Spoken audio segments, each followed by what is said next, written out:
Hulikam, bumunggo sa motorsiklo ang isang batang naglalaro na biglang tumawid sa isang kalsada sa Tondo, Maynila.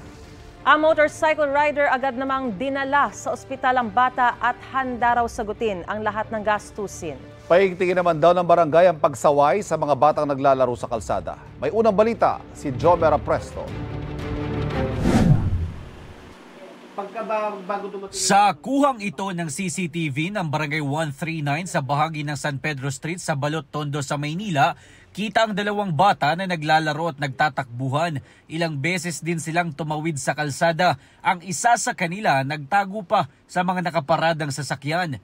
Maya-maya bigla siyang tumakbo patawid. Bumunggo ang bata sa isang motorsiklo.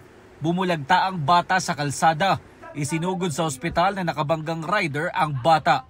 Ang pagkakaalam ko, yung bata na bagok, nakalabas na yung bata. Sinabi nung rider na nagastusan na niya, pinakita niya sa akin mga resibo. Ayon sa rider, pauwi na siya galing sa trabaho na mangyari ang aksidente. Nagulat na lang din po ako sa peripheral eye ko po, nakita ko yung bata.